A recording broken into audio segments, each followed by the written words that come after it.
It's a late autumn afternoon in Center City, Philadelphia. Michael and I are heading to the subway. I'm beat from work. I have the beginnings of a cold, and I can't find a goddamn tissue anywhere in my corduroy jacket. Oh, wow, Michael says, running up ahead. He pulls this huge potted plant, this palm plant, from a pile of black garbage bags. We are not taking that back to the house, I say. But he starts pulling it along the sidewalk, so I wipe my nose on my sleeve and I help him drag it a few blocks to the subway. The train rattles towards West Philly, and Michael, sitting there with his face peeking out from the palm fronds, breaks into his favorite gospel songs. Oh, Jesus. I squirm in my seat as the other passengers look, and they roll their eyes and shake their heads. I'm mortified again. I decide it's probably time to find a new living situation. And I actually look, and I find a pretty sweet place next to Penn University. But then Michael gets really sick. And I decide to stick around because, sure, he's my roommate, but he's also my dad. Michael was always an unusual parent. My family lived on 2 communes when I was a kid, a Zen commune in Colorado and a Back to the Land commune in Glorieta, New Mexico. It was the 70s, and hippie ideal was to live off your own food and get away from the system. The vision for parenting on these communes was that everyone would pitch in. The whole community is your parent, man. The reality was that my brother and I were left alone for long stretches. At one point, we snuck into the greenhouse where all the delicate little seedlings were waiting to be planted in the gardens. And for fun, we pulled out each and every one of those little green shoots poking up from their little pots, row after row. The adults had just finished a primal scream session, and when they found all the carnage in the greenhouse, they screamed some more. Unfortunately, the hippie ideals of freedom and self-sufficiency seem to be no match for the siren song of American commercial culture, man. Michael somehow never seemed to give in to this, but as a hippie kid, I sure did. I escaped the compound to go to public school, and I visited a friend's house one day. As he swung open the kitchen cabinet to find an after-school snack, it was as though the lid had been cracked on the Ark of the Covenant. Fuck. My face didn't melt, but as a kid who was fed hand-ground, whole grain gruel for breakfast, I stood mesmerized before boxes of highly processed sugared cereal. Fucking Tony the Tiger pushing his frosted sugar flakes, Captain Crunch in his treasure chest of mouth-shredding empty calorie ecstasy, that fucking frog with his sugar smacks. Yeah, kid, that smack is in the shit junkies shoot in their veins.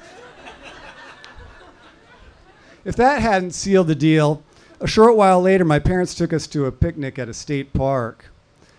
There I witnessed a family making bologna and American cheese sandwiches on Wonder Bread.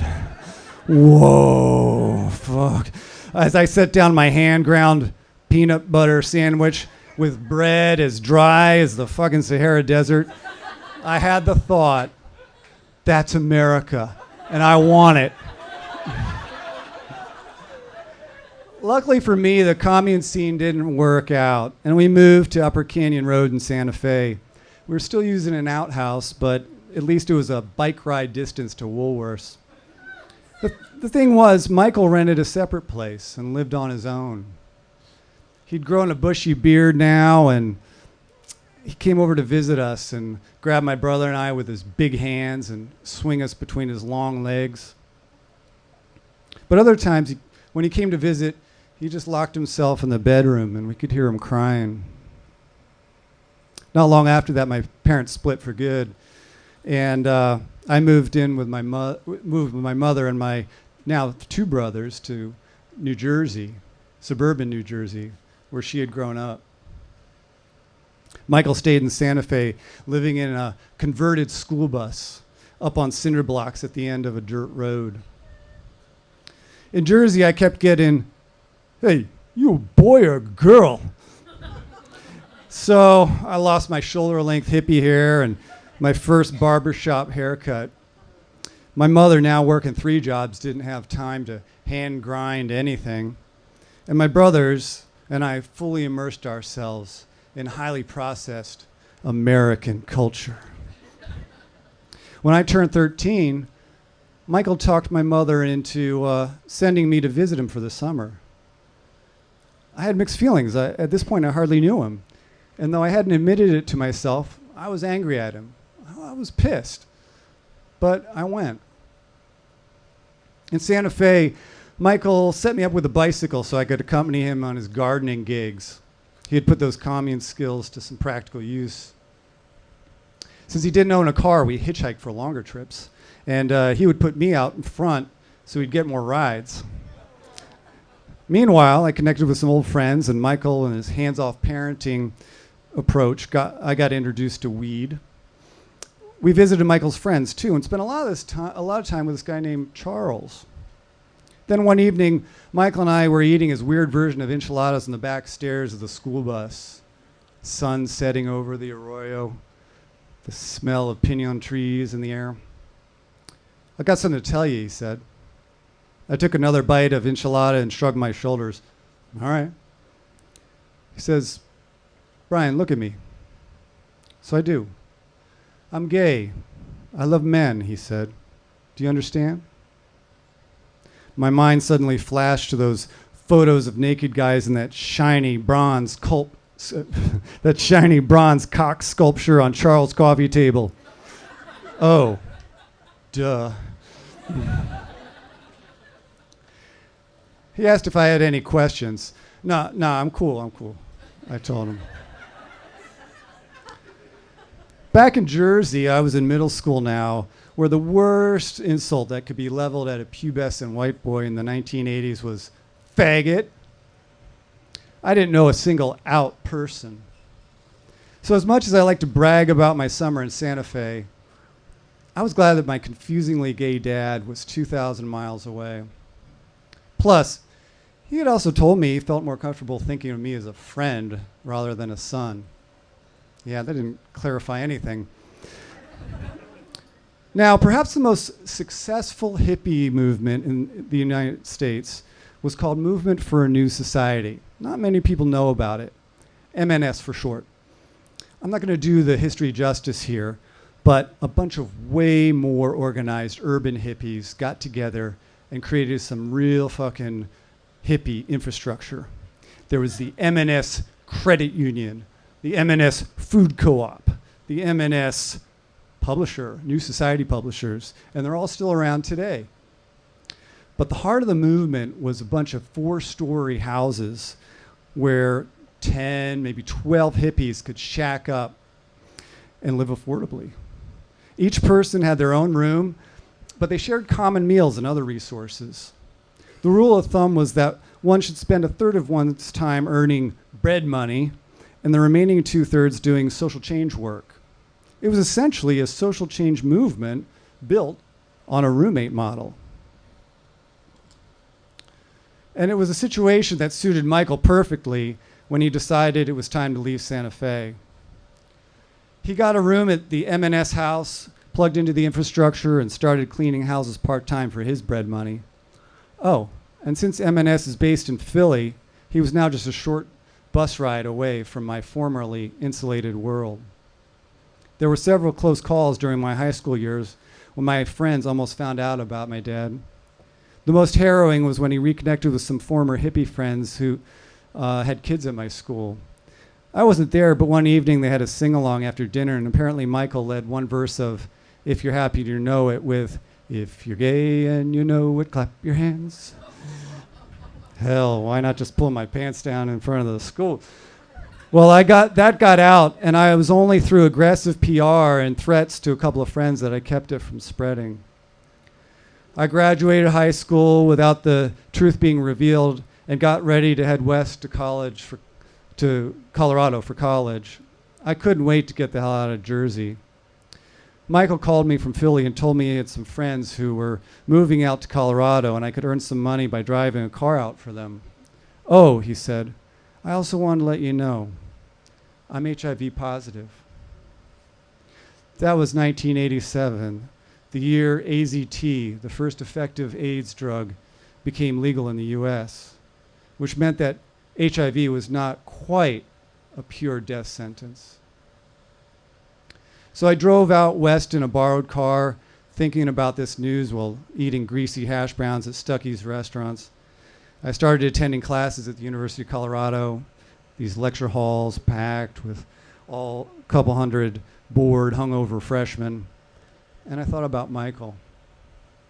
About mid-year, I caught a Greyhound bus and took the long 2-day ride back to Philly. He greeted me at the door laughing, his green eyes sparkling. He gave me one of his big bear hugs. And that's how I became Michael's roommate. After hefting the damn palm plant all the way from the subway, I had to admit that it was a fine addition to Michael's mostly trash-picked room furnishings. He had put all his gardening talents into the potted and hanging plants around his room and the extended entry area. Thriving spider plants reached the floor and made his place feel like a jungle.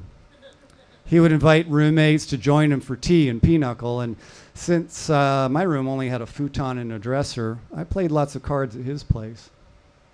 So while most of my classmates were in college picking up marketable skills and degrees, I was hanging around with Michael, cleaning houses with him, reading books from New Society publishers, discussing America's orgiastic materialism, its fetishized militarism, and its confused, fragilely desperate, frightened brand of masculinity.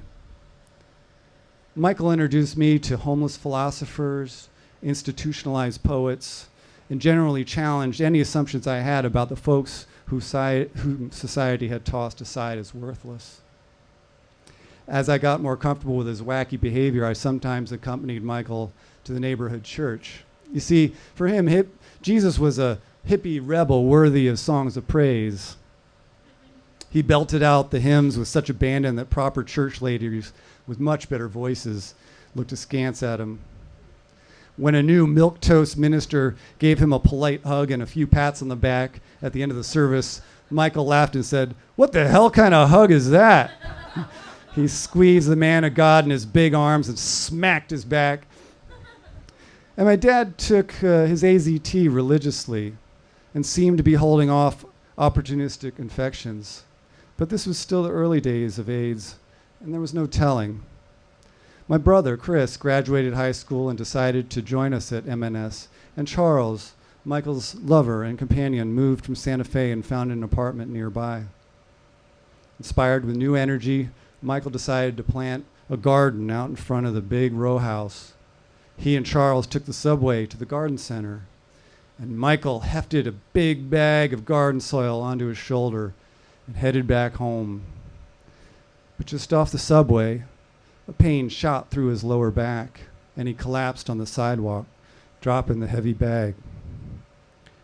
Charles hailed a cab and rushed him to the doctor. The bag of soil stayed on the sidewalk.